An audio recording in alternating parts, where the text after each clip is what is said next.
All that stumbling was just between you and me. Hello, everybody. This is Molly Gordon, and welcome. This is a Wholeness Hangout, formerly known as a Happiness Hangout.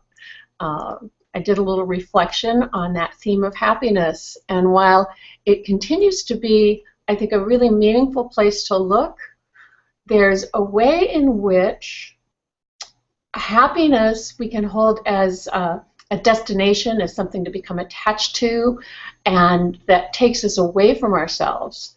And that wasn't the direction I wanted to be looking, and I got to reflecting, and I thought maybe wholeness is a better catchphrase than happiness for what we want to be exploring in the next few months. So I've got one person here on the phone. I'm going to go over to the Google page and see if I can follow this by chat. Anyone who wants to can participate in the chat. If you, yes, I can, Ellen. Something is a little bit hard to hear you. Let's call it the same thing. It's just that the callers are louder than you are. Is there any way to get your volume a little louder? Clearer. It's not coming through super clear. I can hold my phone closer to my face. Is this helping? A little bit. Okay.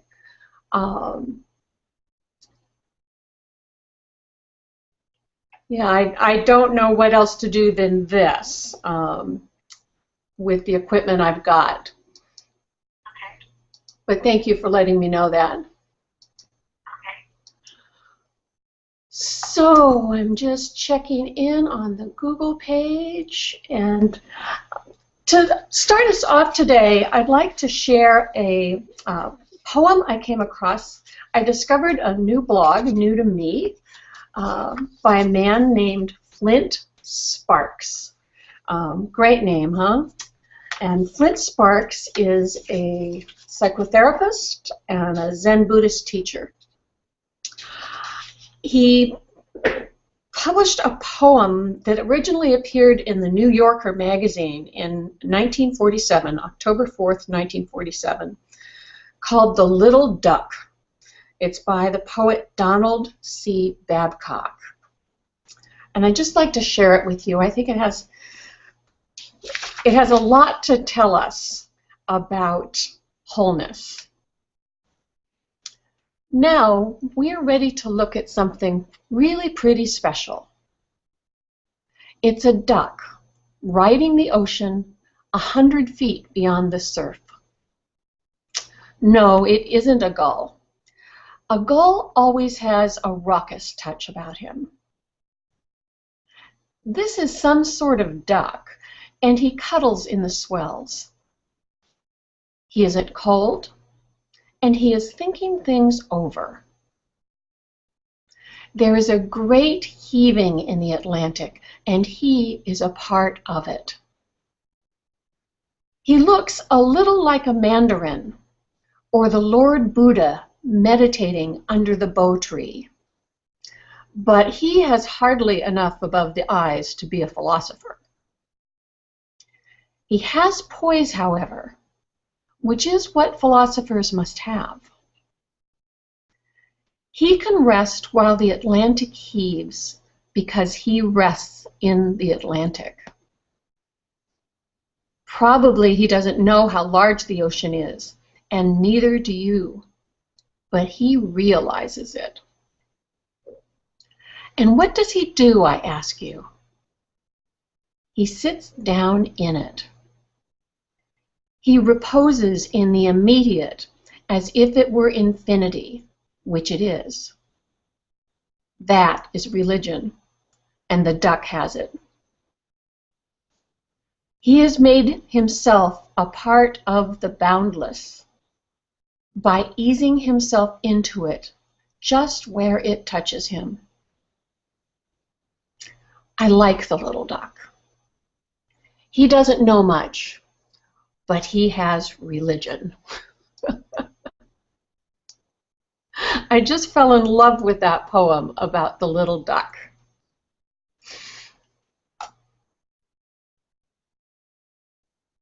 You know, it just to see how there's a way in which in life we can we can settle down into it, like into that great ocean. Settling into it, what's the line here? He eases himself into it just where it touches him. You know, can we ease ourselves into life just where it touches us? Neither looking for places where life hasn't touched us yet or where life has stopped touching us, but can we go right there to where it's touching us now and just ease ourselves in and be with it? So Ellen, you're the only person on the phone, and I'm going to keep popping over to the chat here. I'm not seeing any action in the chat yet. So what's on your mind today, Ellen? Well, I had an interesting conversation with a friend and colleague about the notion of faith. Faith. There was a very esoteric conversation about faith and about the intersection, or I don't know if it's a collaboration or conflict between the notion of karmic destiny and whether we have power and control over, or Carolyn Mace would say, sacred contracts. Mm-hmm. So it became a very interesting conversation about whether, you know, when we ask for guidance or pray, or, in other words, if something bad happens to us, the question that we were bringing up was, is it part of our karmic destiny? And where does faith come in if, in fact, some of this stuff is part of our karmic growth? It was a very complex conversation. Right. So what were your thoughts on that? Well, let me put my headset back on because I put you on your job speaker to hear you better. Okay. Let me see if I can get back on my headset here. Hello, can you hear me? Yes. I think the volume is still a little bit low here on my end. But I don't know. I think we were talking about some of the work of Abraham Hicks and setting up a vibration in terms of law of attraction. I think the group of people that I'm having in conversation about, it's just the beginning work in progress. Mm-hmm. And I think it's a complex thing about if we have hopes and dreams. And I have more questions than I have answers, I guess. I'll pose some of the questions. You know, if we have hopes and dreams to manifest something in our life, but it might be, this presupposition is that we might have some karmic destiny in one particular area, then do we pray for something quote-unquote good to happen? And if something not so good happens, is it actually good for our karmic development, although it might not be good for our ego?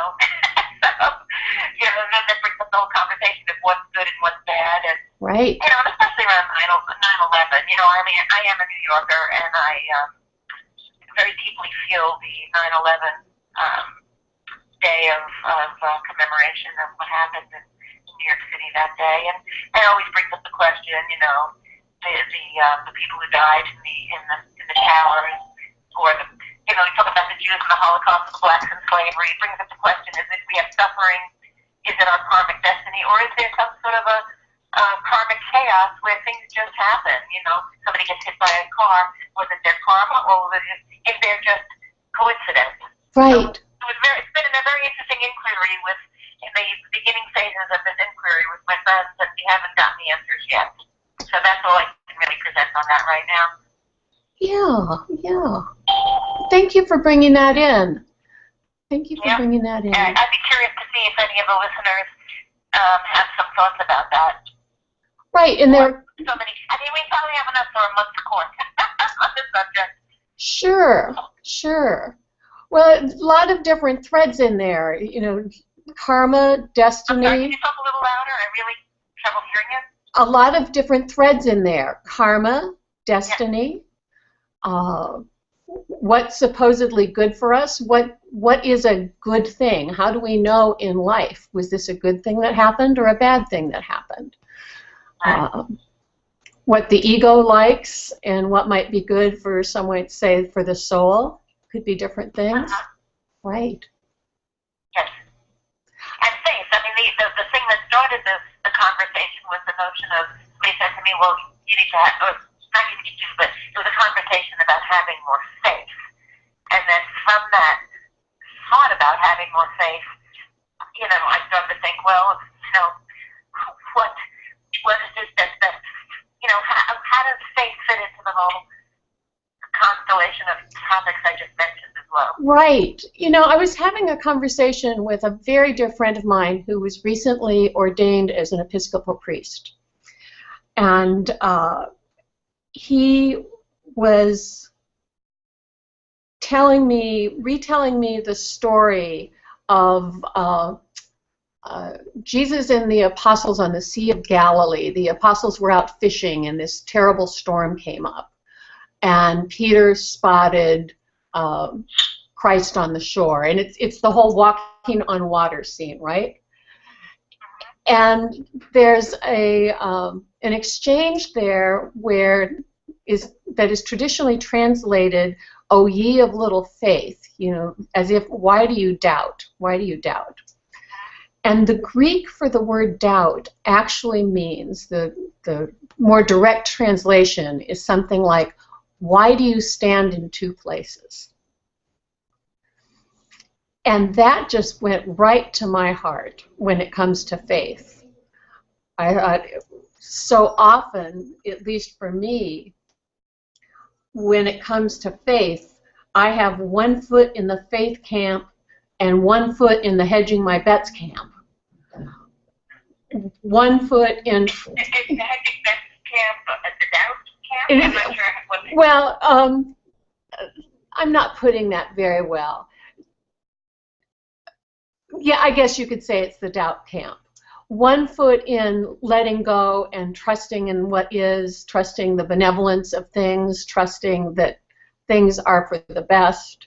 The other foot in trying to control things and cling to what I think I want.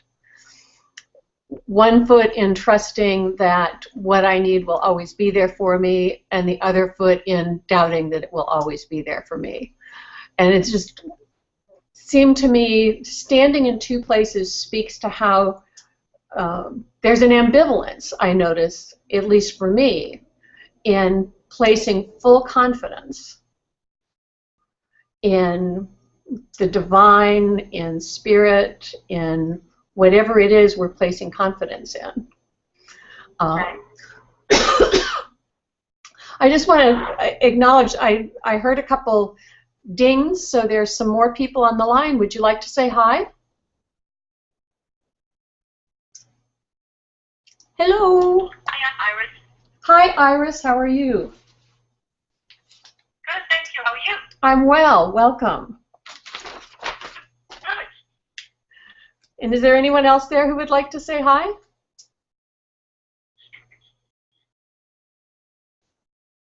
Maybe not? Okay. You're welcome to lurk and speak up whenever you'd like to. So I don't know how much of what Ellen and I were just talking about you caught, Iris, but I'm wondering what's on your mind today.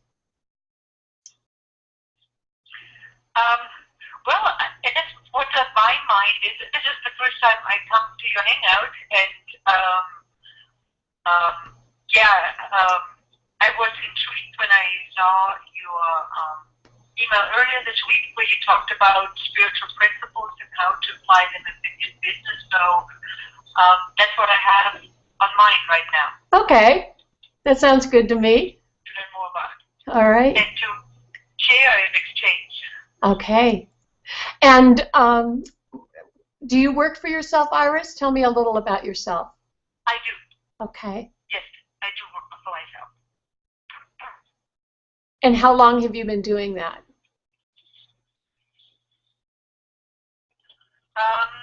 13 years. 13 years. Wow. 14 years, actually. That's quite an accomplishment. Well, thank you. Many years ago, I wrote an article called The Spiritual Path of Self-Employment. And it seems to me that working for ourselves just puts us right up against so many enduring questions of, it really invites us to be challenges us to be spiritual and psychological grown-ups.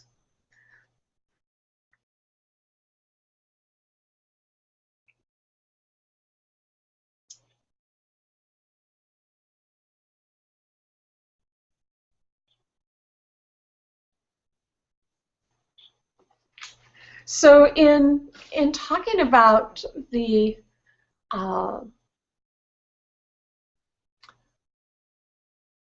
how perennial spiritual principles, enduring spiritual truths, how they're relevant to business, you know, in one sense, it's like, how could they not be? We could live with our feet in two places. We could stand in two places and say that spiritual principles apply when we're talking about love, when we're talking about compassion, family, but when it comes to talking about business, there's a different set of principles that apply. And that just doesn't make sense, right? If these are enduring spiritual principles, it doesn't make sense that they apply in one world and not in another world.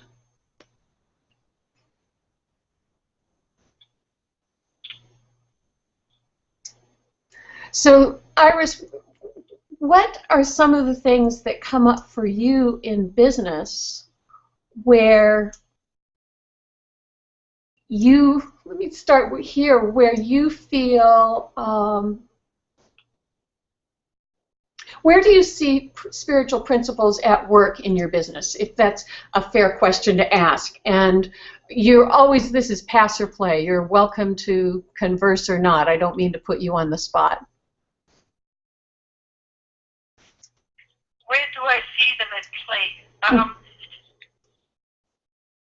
Well, I mean, you know, at the end, I think they are at play in all types. It's really, it's just, as you said, sometimes it isn't me who gets in the way of those spiritual principles from the perspective of creating and having the faith that that things will return, even though there is no proof yet. From the perspective of your business can't grow further than you grow yourself.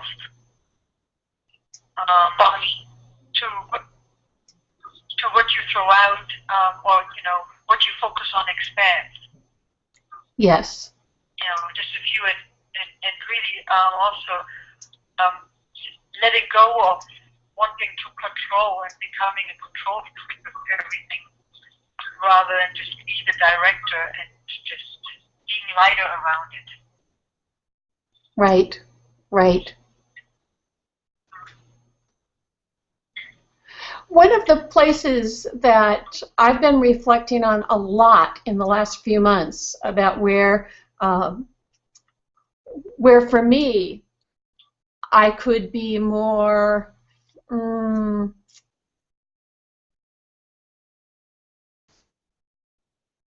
well, more like, I read a poem about a little duck at the top of the call, of the hangout, where I could be more like this little duck, settled into life.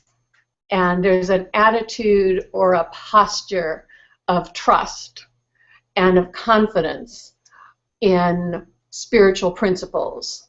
And that when I live my life and operate my business from this posture of trust in fundamental spiritual principles, there is a kind of grace and ease.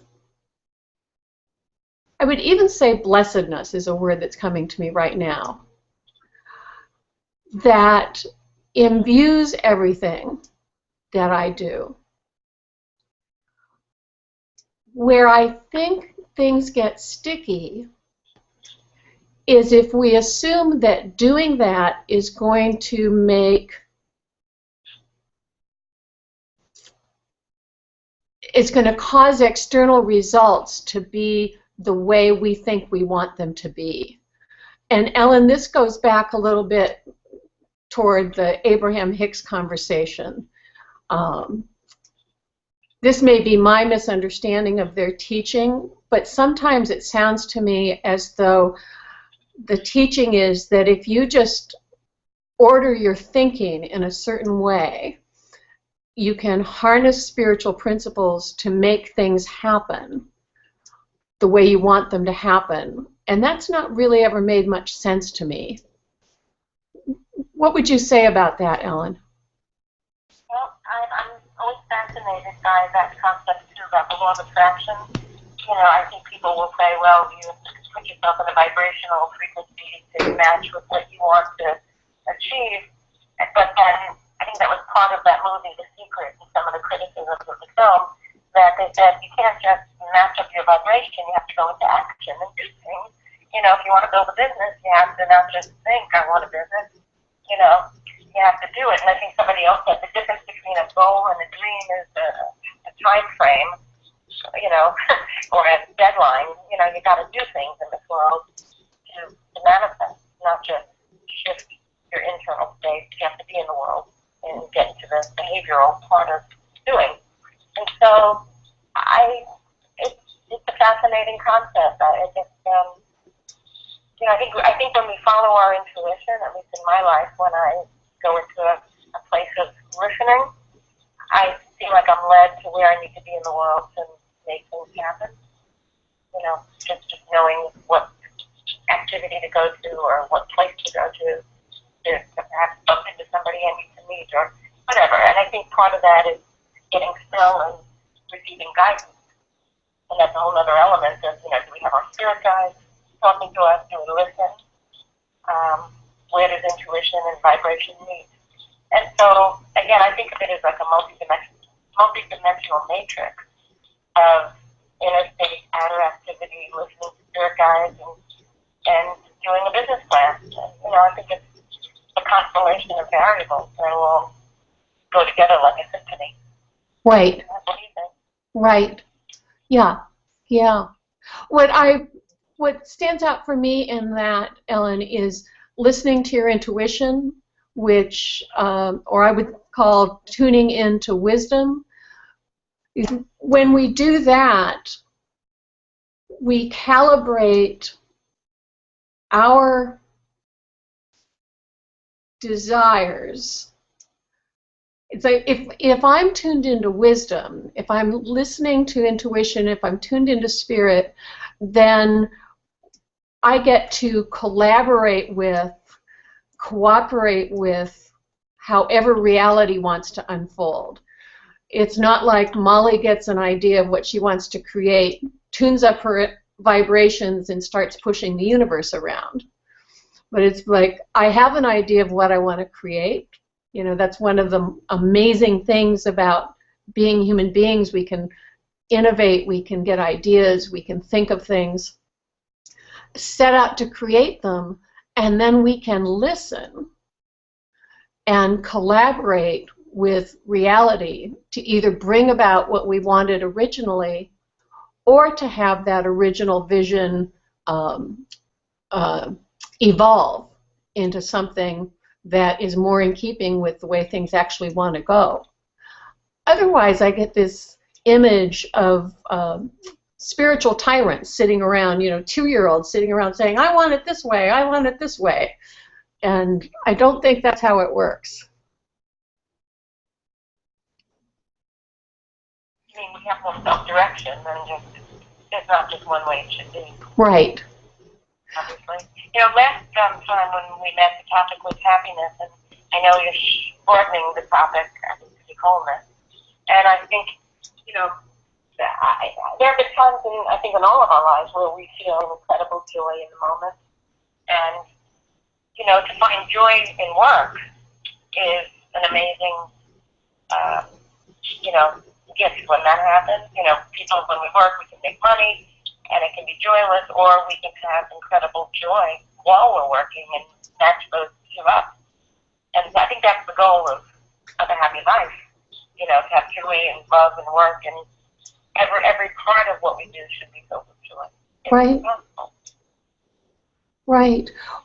It occurs to me that joy in that sense is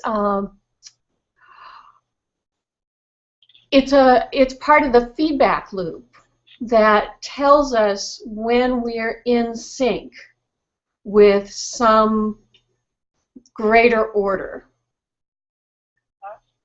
And that kind of joy, that's where happiness and wholeness to me come together, in that kind of joy.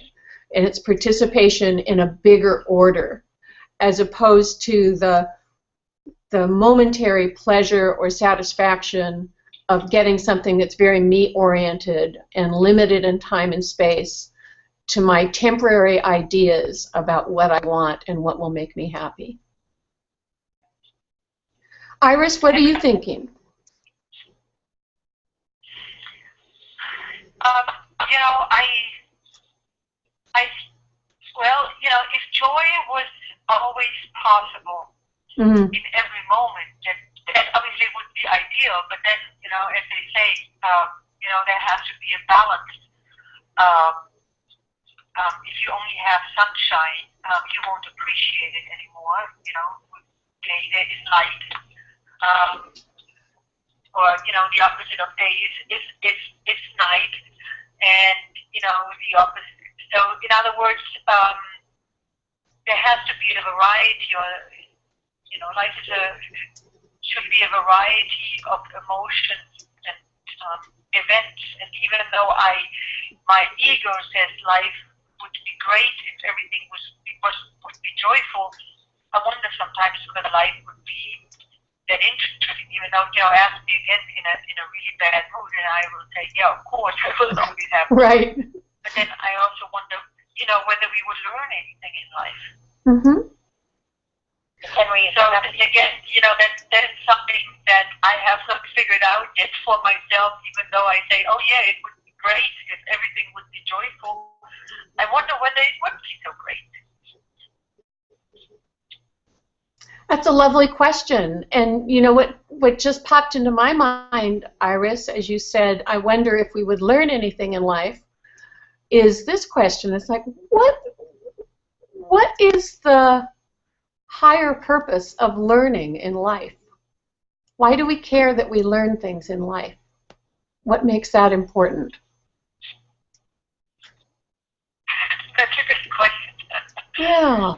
Yeah. Well, I guess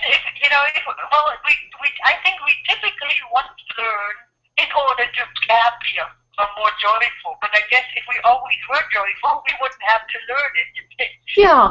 Because then we would know it already. Yeah, curious. Curious. What came to me was compassion. That there's something about learning that does a couple of things. As we learn, we become I've got a couple of different themes competing here in my mind, and I'm not sure how to suss them out. But right on the heels of that question is, why do we learn? Why is that important? Came this sense that there's something about learning that's related to our capacity to have compassion for ourselves and for each other. And I think certainly for me that the difficult experiences in life are openings for me to have compassion for other people. That when I experience my own limitations and vulnerability, that makes me more compassionate toward the limitations and vulnerabilities of others. And so I'm just kind of grappling here for why that's important, because there's a way in which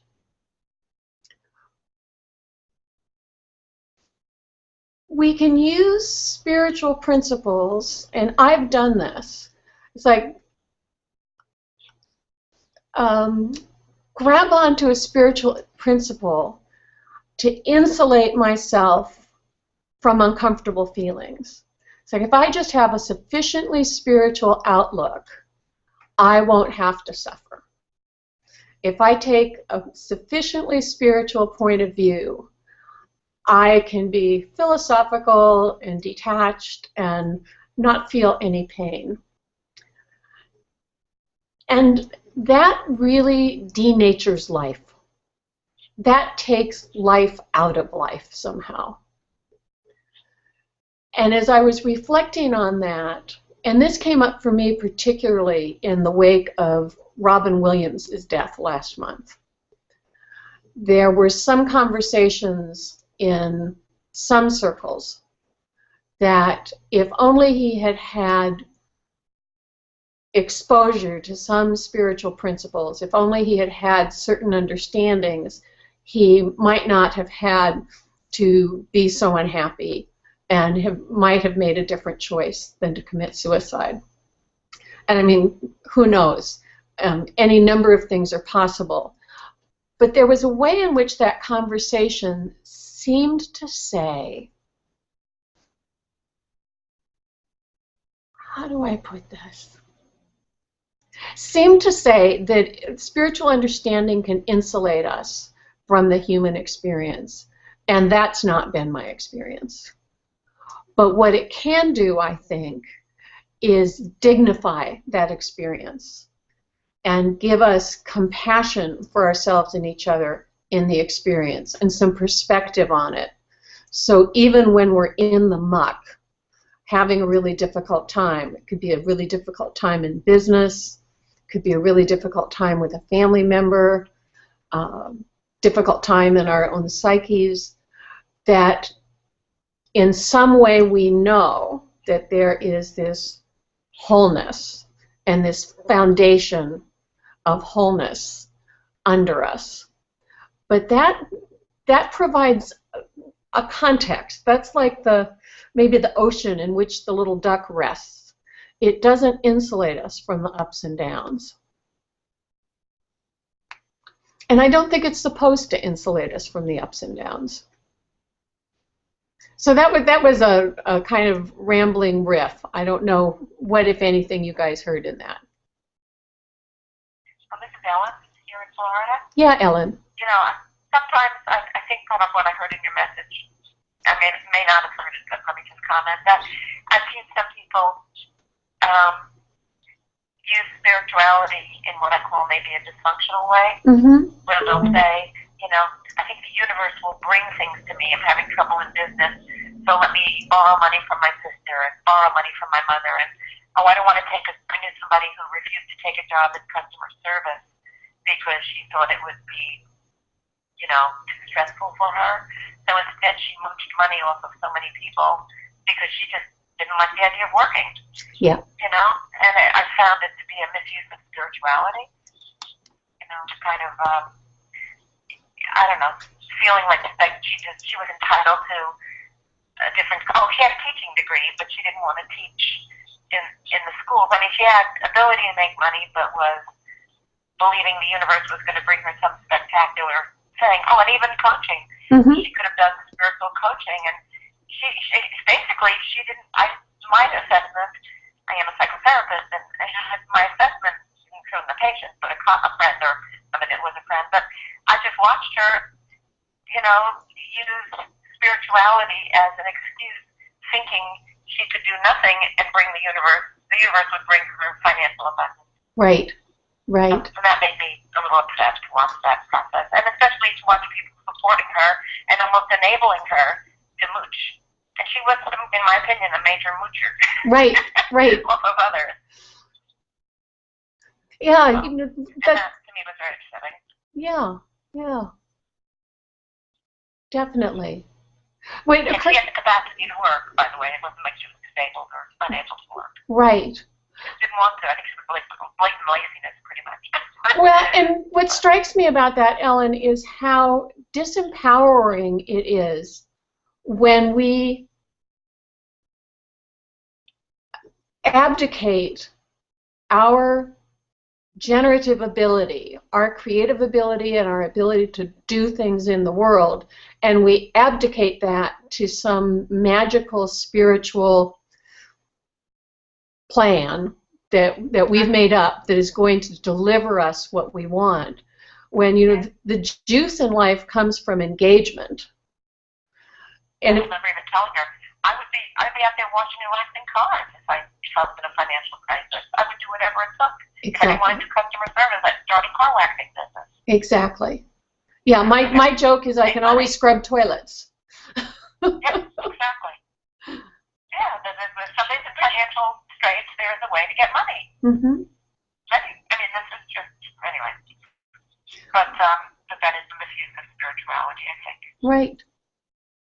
So I just want to check in and see if there's anyone else who has joined the call or the Hangout, and pop over to the Google page, make sure I'm not missing any comments. Doesn't look like I am. So if you're on the phone and you want to say hi, just go ahead and speak up. And Iris, what are you hearing, or what's standing out for you? Well, you know, the one thing that I have learned, or what people have shared with me, especially when it comes to the law of attraction and even the secret and, you know, what they talk about in there, it is you know, when it comes to taking action, or, you know, it's not like that you just say, this is what I want to do, or this is what I want to have in life, and you just wait for it to happen. It just doesn't work like that. Action has to happen. But what I learned is it's not any kind of action. It's about inspired action. So in other words, I'm not going to get that happy, abundant business if every action that I take in my business creates misery in me. So then I will not be a vibrational match for the happiness and the abundance that I want to create. So it's really about, number one is getting clear about what is it that I want, and getting myself into that feeling of what it is that I want, and then from there taking action that inspires me and not just any kind of action. Mm-hmm. Mm-hmm. Absolutely. I love that phrase, inspired action. I think it's a really good one. For me, it speaks to this connection. For me, inspired action means that I'm acting out of inspiration, which to me speaks of being connected to some greater source of wisdom, insight, creative mojo than just my personal thinking. And that when I'm plugged into this greater creative force or source and take my inspiration from there, a couple of things happen. One, what you're describing as a vibrational match happens, but I think about it too in terms of being plugged into a bigger battery. And I can take action out of my personal thinking and Molly's idea of what things ought to look like and what would be cool, and summon up my energy and do my best to create things.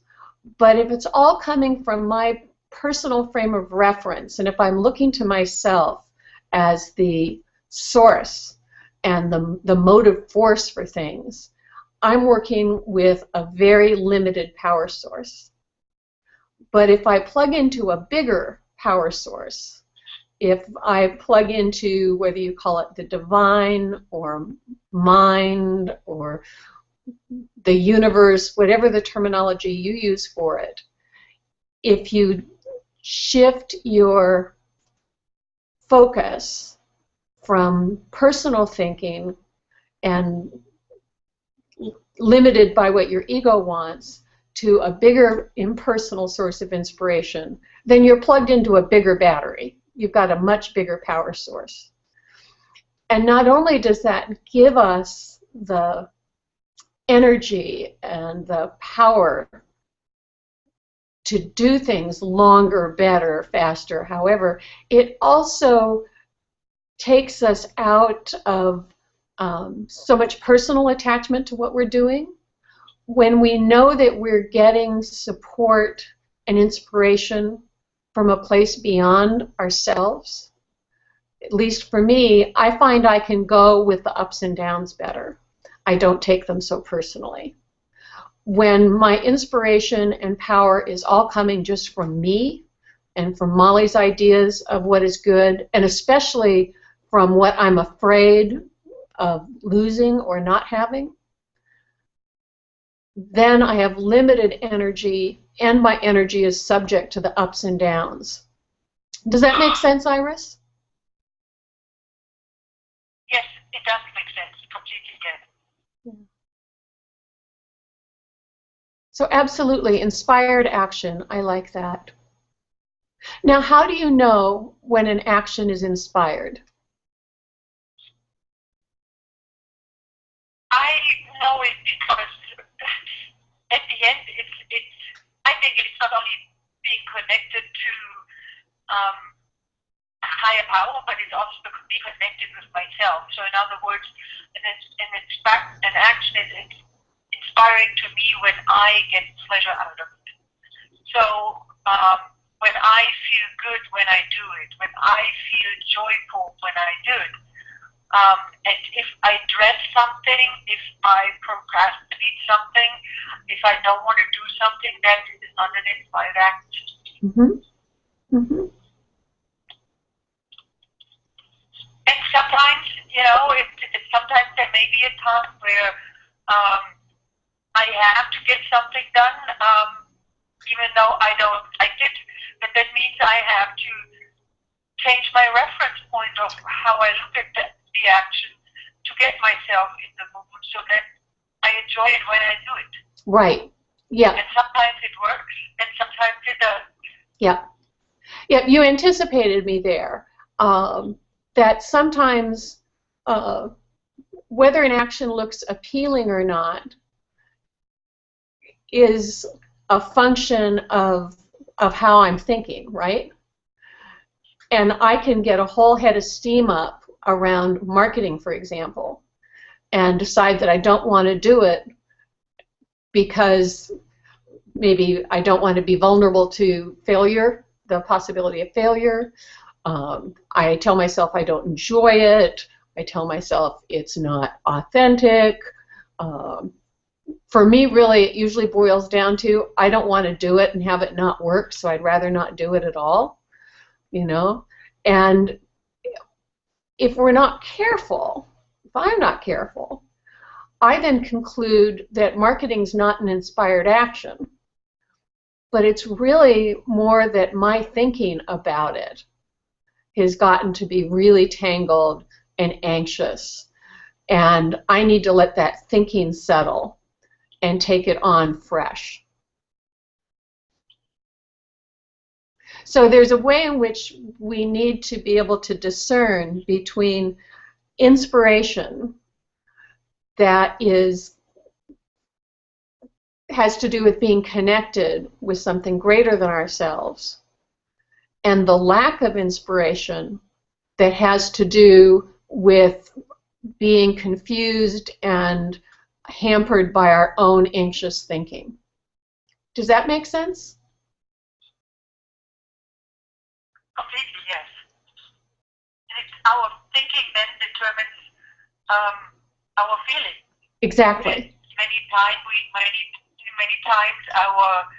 our thinking always what would you call it? Goes for the negative things, or what could go wrong with marketing rather than what could be right about marketing. Absolutely. And at least for myself, I've played that game of what can be wrong with marketing so many times that my brain sometimes is just stuck there, and to build those new brain neurons and think something else, it's a lot of internal struggle sometimes. Right. Right. Well, there's definitely struggle involved, I found, when I try to um, resist or argue with or kind of try head on to change those old thinking patterns. What I've noticed is that when I can see, and you just articulated it very beautifully, when I can see that the only thing that's keeping me from having a creative and fresh relationship with marketing is my thinking about marketing. And if I can just really see it, not argue with my thinking, but just go, wow, this whole heaviness, the negativity, the effortfulness, the inauthenticity, the whatever that I've got going about marketing is all made up. I don't even have to make it up different for it to start to change. If I truly see that it's a phantom, that marketing is something I invented in a certain way and a certain light, and it's like, wow, I made up that whole nasty thing. It's not real. And then fresh ideas about marketing can come in spontaneously. I don't even have to strive for them.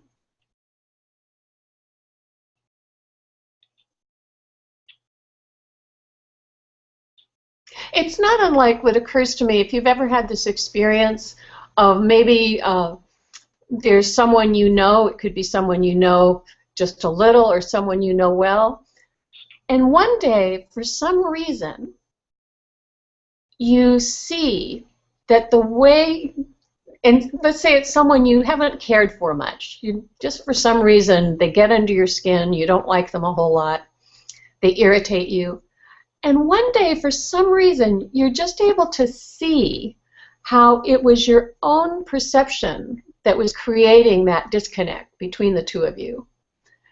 And in that moment there's an opening, and you see things in them, you see a potential in them, you see a quality in them that had been invisible before.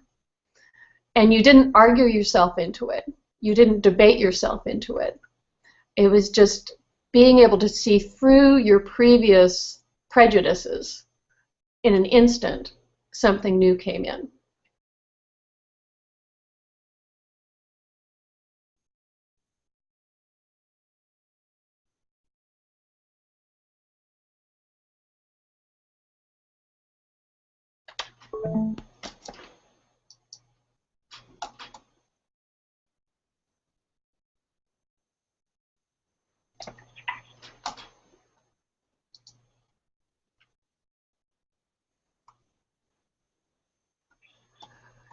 So,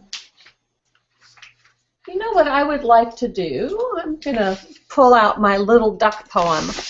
I'd like to read that again now that we've had some conversation. I have no idea how or if it will tie in, but just to bring this little duck back into the conversation. Again, it's a poem called The Little Duck by Donald C. Babcock. It was first published in the New Yorker magazine October 4th, 1947. And I came across this on the blog of a man named Flint Sparks. I love that name. He's a Zen teacher and a psychotherapist. And I got to Flint Sparks via my friend Eric Klein of wisdomheart.org. Eric Klein is a lineage holder in a 5,000-year-old yoga tradition and is a fabulous spiritual teacher in his own right. So here we go, The Little Duck.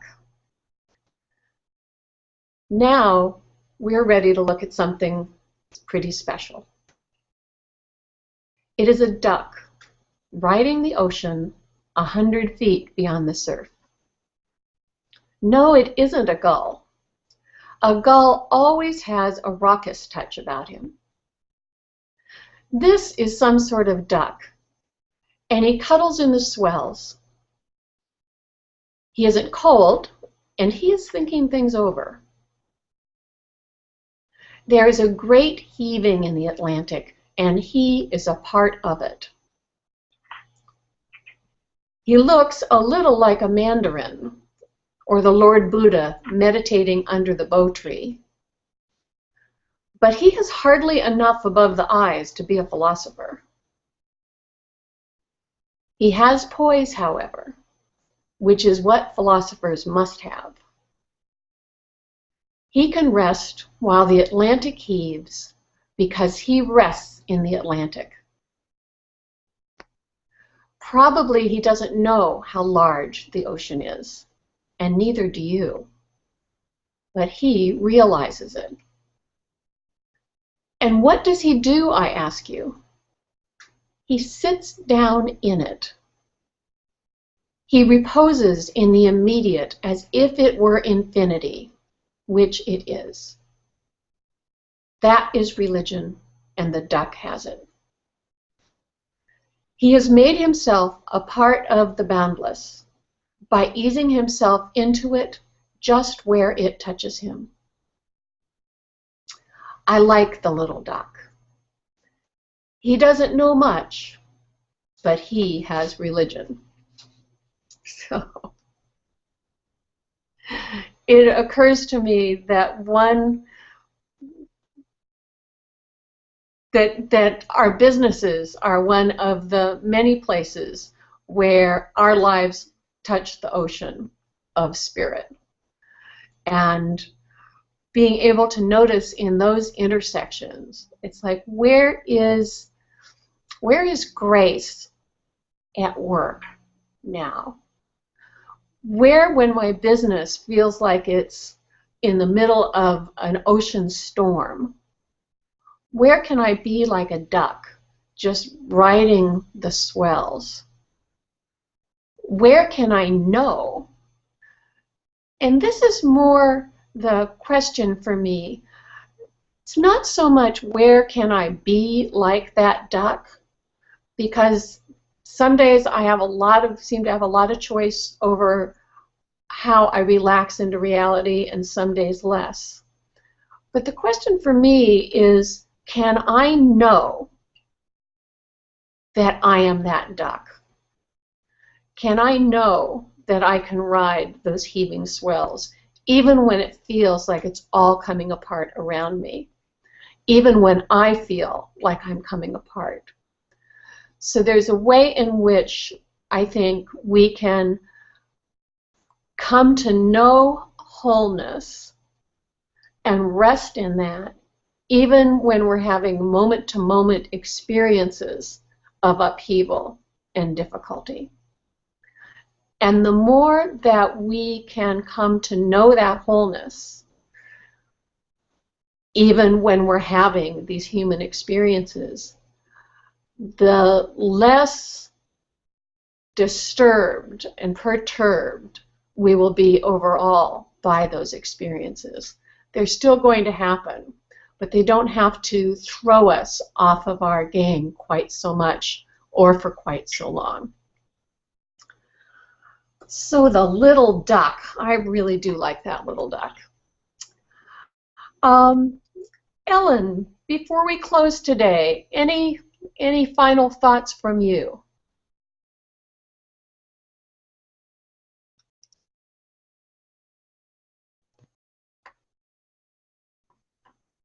And Ellen might not be on the line anymore. I'm sorry, I just had a call waiting. I had a grab. So oh, no problem. What was it? Oh, I was just going to... About 30 seconds. That's okay. I was just saying, before we close, is there anything you would like to share? Closing thoughts?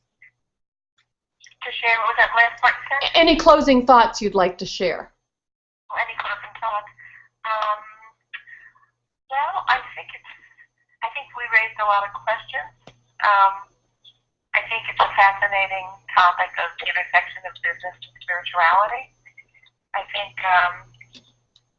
the question is, I think there's a market out there. A lot of people who are deeply spiritual are having difficulty in business, from what I understand.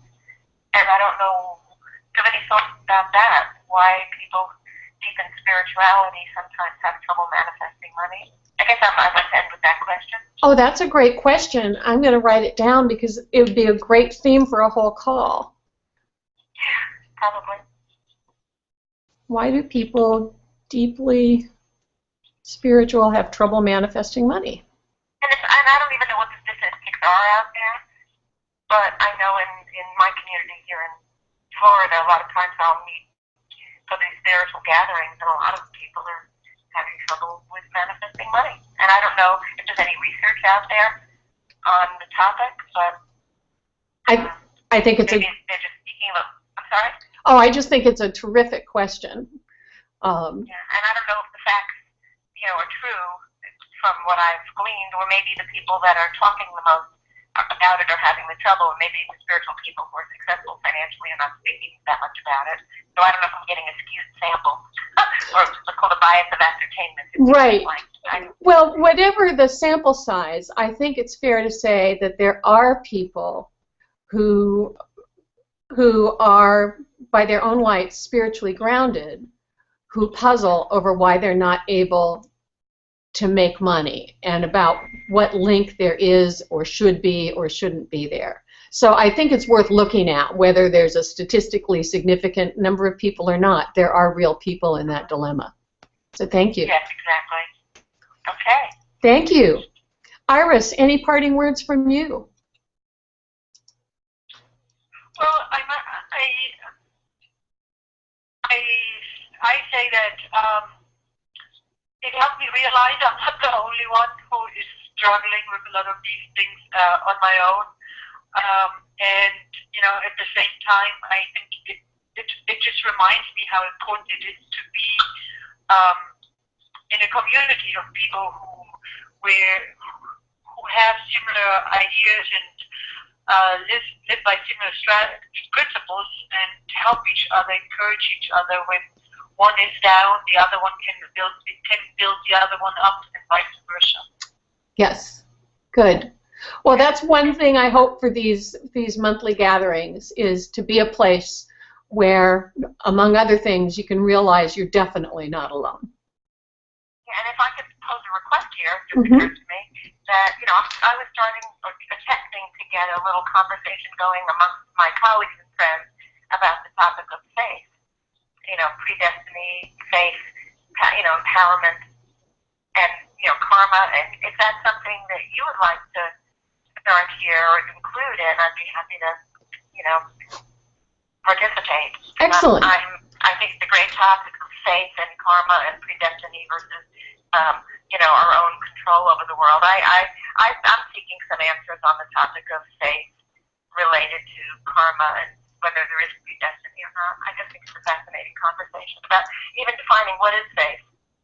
Excellent. That really didn't get answered within my little group of colleagues that are discussing this. So anyway, if you'd like to bring this to your forum, I'm happy to hand this off to you. Well, thank you.